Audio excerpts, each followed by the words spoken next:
Meu nome é Ana Paula. Tenho 35 anos, sou mãe de 2 filhos lindos e fui casada por quase uma década com o Bruno. Sempre me considerei uma mulher de fibra, daquelas que enfrentam a vida de cabeça erguida, mesmo quando tudo parece desabar.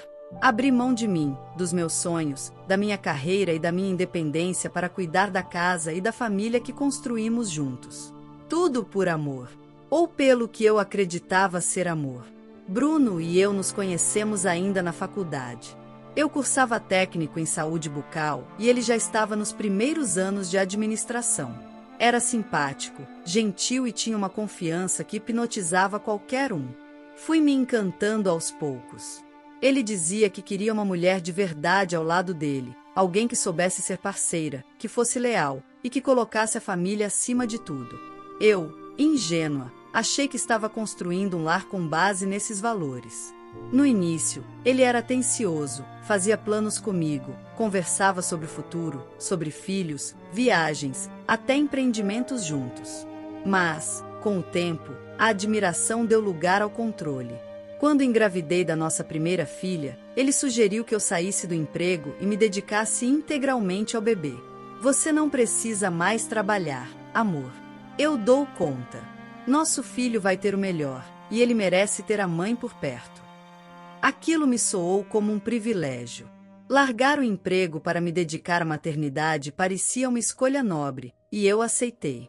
Depois veio o segundo filho e, junto com ele, o isolamento. Enquanto Bruno crescia na empresa, eu fui encolhendo. Ele passava a maior parte do dia fora, sempre ocupado. E mesmo quando estava em casa, sua mente parecia longe. A presença dele era cada vez mais física do que afetiva. Ele deixava tudo nas minhas mãos, a casa, as crianças, os compromissos familiares. Comecei a sentir como se tivesse me tornado uma espécie de funcionária invisível. Eu era útil, mas jamais vista. A gota d'água começou a se formar meses antes do Dia das Mães.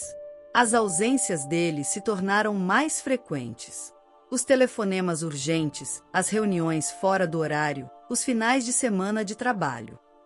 Quando eu sugeria irmos juntos a algum lugar, ele dizia que eram eventos corporativos fechados, ou que o ambiente não era apropriado para mim. Ana, você não vai se sentir confortável nesses jantares. É tudo muito técnico, você vai se entediar. Com o tempo, percebi que ele usava meu próprio afastamento do mercado de trabalho como justificativa para me excluir. E sempre fazia isso com uma doçura manipuladora, o que me deixava ainda mais confusa. Comecei a questionar tudo, a mim mesma, meu valor, minha sanidade. Eu chorava escondida no banheiro, tentando entender se era apenas insegurança ou se eu estava, de fato, sendo traída aos poucos. Então, chegou o maldito Dia das Mães. Acordei cedo, como sempre. Fiz panquecas para as crianças, coloquei desenhos na televisão e fui até a varanda para regar as plantas. No fundo, eu esperava que Bruno tivesse planejado algo, nem que fosse uma lembrança simbólica. Eu não queria presentes caros, só queria ser lembrada, reconhecida, ser chamada de melhor mãe do mundo pelos filhos e pelo homem que dizia me amar. Quando voltei para a cozinha, quase tropecei ao ver um buquê de flores enorme sobre a mesa. Eram rosas vermelhas, lírios brancos, hortênsias lilás, uma composição impecável, digna de novela. Havia uma caixa de bombons artesanais e um envelope branco encostado no vaso. Sorri sozinha. Achei que era dele. Imaginei uma carta cheia de palavras doces, um pedido de desculpas pelas ausências, talvez até a promessa de que iríamos recomeçar. Peguei o cartão com as mãos trêmulas e abri, ansiosa, como uma adolescente apaixonada. Mas o que li foi o oposto do que esperava. Ana, feliz Dia das Mães. Você cuidou bem do meu homem todos esses anos. Agora ele é meu. Fiquei paralisada. A frase parecia uma facada. Cada palavra ecoava como um escárnio. A letra era cursiva, decidida. Não era um engano. Aquilo foi planejado. Frio. Cruel. A mensagem era clara. Uma mulher sabia da minha existência, sabia do meu papel como mãe, e mesmo assim fez questão de me humilhar. Meu corpo inteiro começou a tremer. As mãos suaram, e por um instante achei que fosse desmaiar. Olhei para a escada, ouvindo o barulho de Bruno lá em cima. Subi com passos pesados, segurando o bilhete como quem carrega uma bomba relógio. Ele estava no closet, colocando a camisa dentro da calça. Quando me viu, sorriu, como se nada tivesse acontecido. Gostou das flores? Joguei o cartão na cama. Você sabia o que estava escrito aqui? Ele franziu a testa, pegou o cartão, leu rapidamente e bufou. Que piada de mau gosto é essa? Deve ter sido o erro da floricultura. Que absurdo! Você não leu o bilhete antes de me entregar? Não, Ana. Eu pedi um cartão padrão. Deve ter vindo trocado. A forma como ele falou foi tão mecânica que parecia já ter ensaiado. Seu tom era calmo demais. Sem indignação, sem surpresa. E isso me acendeu um alerta interno. Ele não estava negando com dor ou indignação, estava apenas encenando uma negação. Você está me chamando de louca? Perguntei, a voz embargada. Não, claro que não. Mas você está exagerando. Não é motivo para esse drama. Fui chamada de exagerada por reagir a um bilhete escrito pela amante dele. Um bilhete enviado no Dia das Mães, dentro do meu próprio lar, no centro da minha cozinha. Desci as escadas desnorteada. As crianças brincavam inocentemente, sem saber que a mãe estava com o coração em pedaços. Peguei o celular, tirei uma foto do bilhete e mandei para minha melhor amiga, Patrícia. Ela ficou em choque. Amiga, isso é real? Ele viu esse cartão? Sim. E fingiu que foi engano. Você precisa se proteger. Não confronta mais. Começa a observar. Ele está traindo você, Ana. Naquele dia, o mundo que eu conhecia começou a ruir. Mas eu não imaginava que aquela flor plantada pela amante na minha casa carregava uma raiz podre que ia muito mais fundo do que eu era capaz de imaginar. E que o próximo passo dele já estava em andamento. Desde aquele bilhete maldito no Dia das Mães, meu coração não descansava um minuto sequer. Dormir se tornou um esforço inútil. Eu acordava no meio da madrugada, suando, com o eco daquela frase debochada martelando na mente. Você cuidou bem do meu homem. Tentei racionalizar. Talvez fosse só uma brincadeira idiota de mau gosto. Talvez uma floricultura irresponsável. Talvez uma ex que resolveu reaparecer. Mas, no fundo, eu sabia. Nenhuma dessas teorias se sustentava.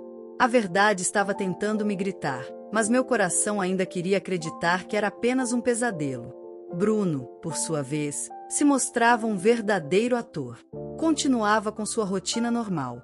Ia trabalhar, brincava com as crianças, perguntava se eu precisava de algo do mercado.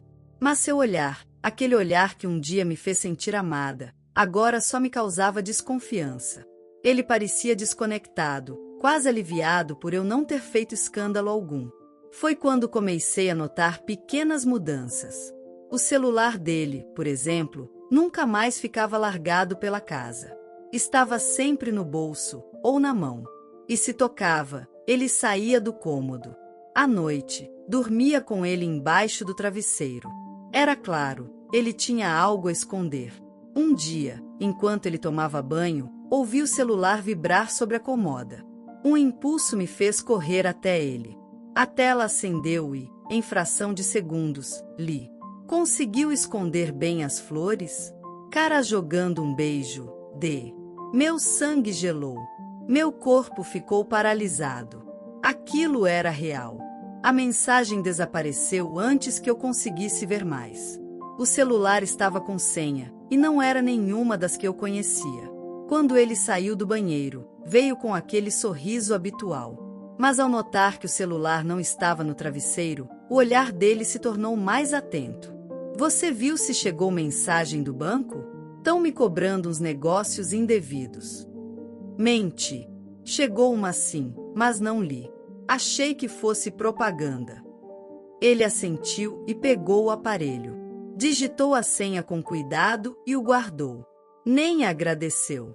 Isso só confirmava o que eu já sabia. Bruno não era mais o mesmo homem. E eu precisava descobrir quem era essa tal de D. Nos dias seguintes, me tornei alguém que eu mesma não reconhecia. Passei a observá-la em silêncio, a anotar horários, a conferir etiquetas de roupas e cheiros diferentes em suas camisas. A paranoia tinha virado meu combustível. Eu o encarava sorrindo, mas por dentro, estava cavando fundo em busca da verdade. Fui até a floricultura da cidade, a maior e mais tradicional. Mostrei a foto que havia tirado do arranjo e perguntei se era deles. A moça do balcão franziu a testa, pensativa. Esse modelo é nosso sim.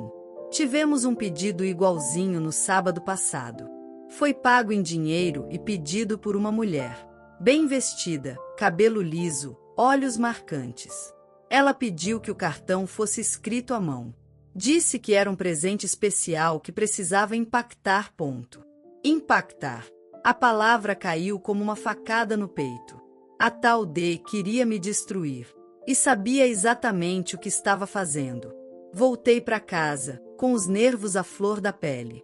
Esperei ele dormir, e revirei a gaveta do criado mudo, o bolso de casacos que ele quase nunca usava, e até a pasta de documentos no escritório. Foi ali que encontrei um envelope da joalheria Cristalo, endereçado a ele. Dentro, um comprovante de compra recente, um colar com pingente de letra D, dourado, com gravação personalizada. A respiração falhou. O peito doeu. Eu queria vomitar. Não havia mais como negar. Ele estava com alguém. E não era só uma aventura. Ele estava presenteando essa mulher como se fosse sua oficial. No dia seguinte, fui até a joalheria com o recibo em mãos. Inventei uma desculpa qualquer, dizendo que precisava conferir o modelo antes de buscar. A vendedora foi gentil e, com um sorriso ingênuo, revelou mais do que devia. Ah, sim! O colar com a letra D. Já está pronto. Só estamos aguardando o Sr. Bruno vir buscar. Ele falou que era para uma mulher muito especial e que queria surpreendê-la. Tive vontade de gritar, mas engoli em seco, agradeci e saí com as pernas bambas. A imagem do meu marido sorrindo para outra mulher, colocando aquele colar no pescoço dela, me perseguiu o dia inteiro. No domingo, Bruno saiu de casa pela manhã dizendo que iria visitar a mãe, que estava com dores na lombar. Mas ele não levou nenhum remédio. Nem perguntou como ela estava. Era só mais uma desculpa. Esperei 15 minutos e saí logo atrás dele, com o carro da minha irmã emprestado, para não levantar suspeitas. O segui até um bairro afastado, de classe média alta.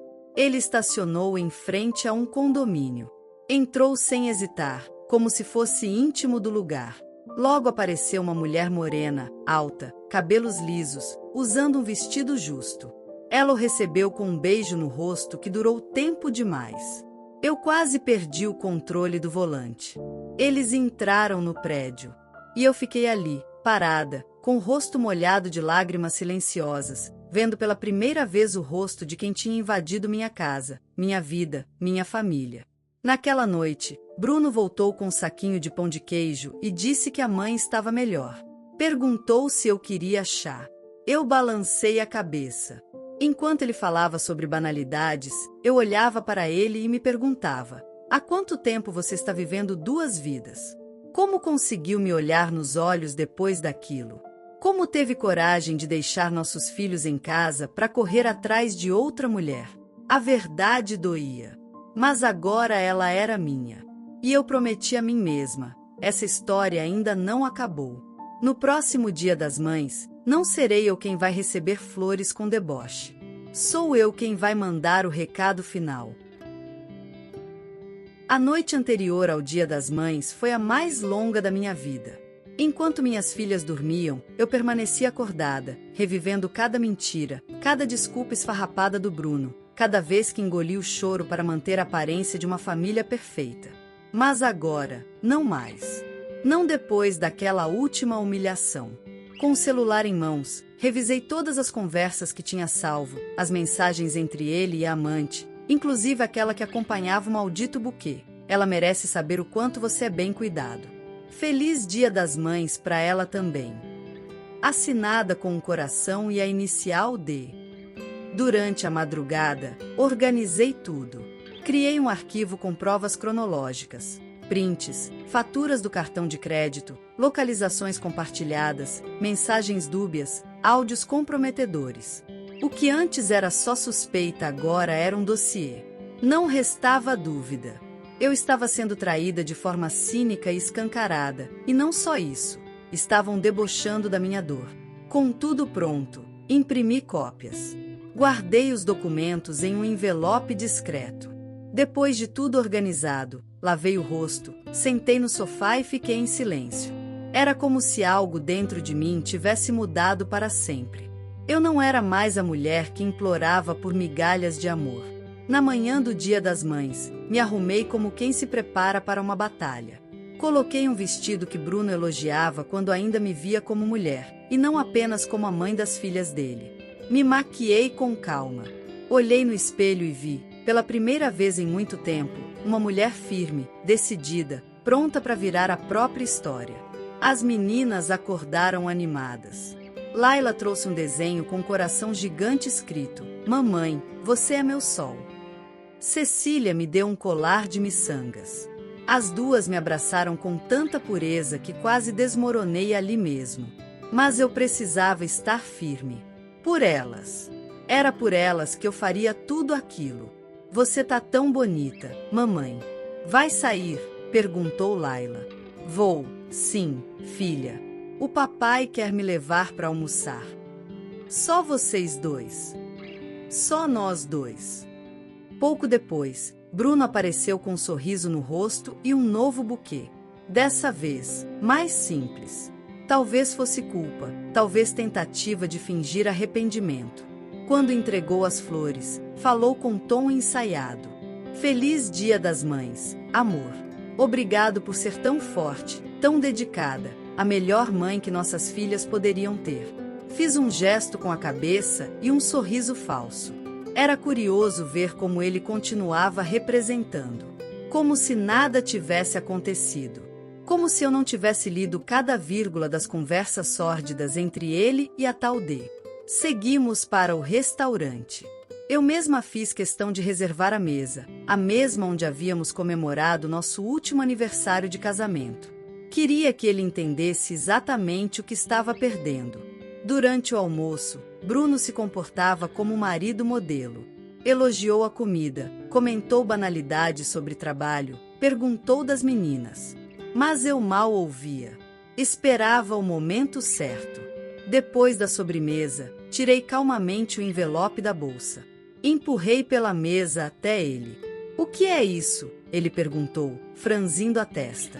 "É o seu verdadeiro presente de Dia das Mães para mim. Só que agora, estou devolvendo." Bruno abriu o envelope com desconfiança. Assim que viu os primeiros documentos, a cor do rosto dele desapareceu. Leu em silêncio. Seus olhos saltaram ao encontrar a frase da florista. Pulou para os prints. Depois, os extratos.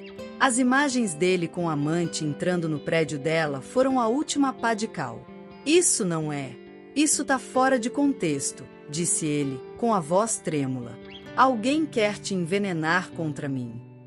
Você me mandou flores assinadas pela sua amante. Eu não preciso de ninguém me envenenando. Você mesmo se entregou." Ele baixou os olhos. Por alguns segundos, ficou mudo. Depois, tentou um apelo. Eu me confundi. Foi um erro. Mas eu ainda te amo. Eu juro. A gente pode superar isso, por favor. Pensa nas meninas." Foi exatamente nelas que eu pensei quando decidi que isso acaba aqui. Retirei o segundo envelope da bolsa. Era uma cópia da petição de separação, com guarda das crianças, pensão e um acordo patrimonial claro. Tudo documentado, com assistência jurídica. "Isso é sério?" ele perguntou, com a voz falhando. "Mais sério do que qualquer coisa que você já levou na vida. Eu vou reconstruir minha história. Sozinha." Levantei da mesa e fui embora. Atrás de mim, Bruno ficou sentado, ainda tentando absorver o golpe.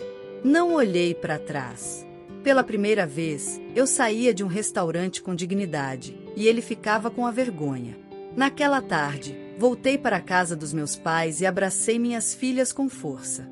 Disse apenas que papai e mamãe agora estariam em casas diferentes, mas que o amor por elas jamais mudaria. Laila olhou para mim e perguntou: "Você vai ficar triste, mamãe?" "Não, filha. Agora eu vou ficar em paz." Naquela noite, deitei com as meninas e li uma história para elas. Ao final, Laila me abraçou e cochichou: "Hoje foi o melhor dia das mães, sabia? Por que você tá feliz?" Não chorei, mas senti algo se curar dentro de mim. Na semana seguinte, recebi uma última mensagem da tal D: "Parabéns, você venceu. Ele me largou. Espero que tenha valido a pena." Sorri, bloqueei o número e fui dormir leve. No ano seguinte, no Dia das Mães, minhas filhas me levaram café na cama com flores colhidas do quintal. Nenhuma assinada por uma amante. Nenhuma manchada por mentiras. Era o começo de um novo ciclo. E dessa vez, só com amor verdadeiro. A história de hoje chegou ao fim. Não se esqueça de comentar qual lição você tirou dela. Também deixe um like no vídeo e se inscreva para não perder os próximos vídeos. E se você quer conhecer o final da história da mulher que viu seu pai ser demitido por um motivo misterioso após trabalhar por 30 anos, e depois de investigar descobrir um segredo chocante, clica no vídeo que está aparecendo aí na tela. Te vejo nessa história. Grande abraço!